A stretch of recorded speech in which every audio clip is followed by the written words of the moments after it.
اللهم صل على محمد وعلى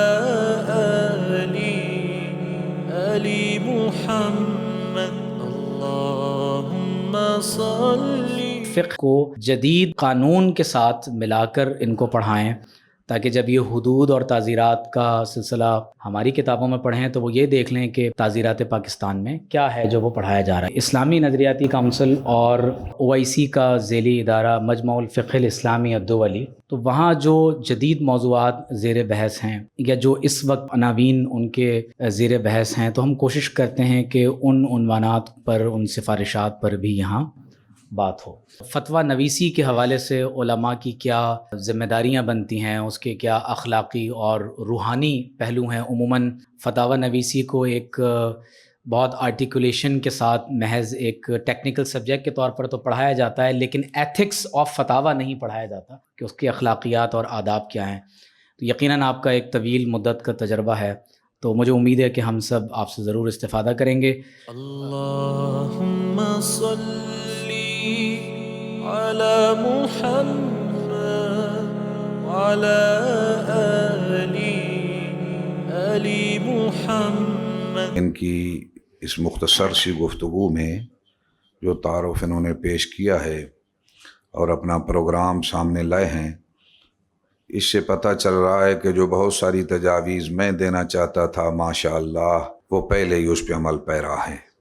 ساری زندگی ہمارے مربی و محسن حضرت ضیاء الامت مفسر قرآن پیر محمد کرم شاہ صاحب رحمۃ اللہ علیہ نے جس طرف ہماری توجہ مبذول کروائی کہ وما امروا الا لیعبدوا اللہ مخلصین لہ الدین، پہلی بات کہ دین کے ساتھ انسان مخلص ہو۔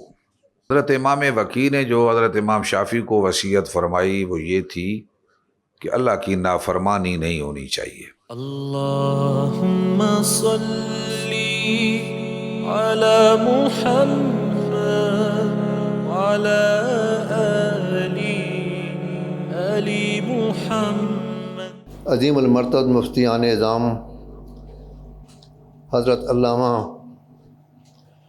ڈاکٹر عمیر صدیق صاحب اور آفتاب عالم تابع امت کے کوکب تاباں رئیس محمدیہ غوثیہ کے رئیس والا شان علامہ مفتی شیخ محمد خان، ان دونوں حضرات کی جو ختم نبوت میں عظیم خدمات ہیں، ان کو سپریم کورٹ کی اس آخری سماعت میں بھی سراہا گیا۔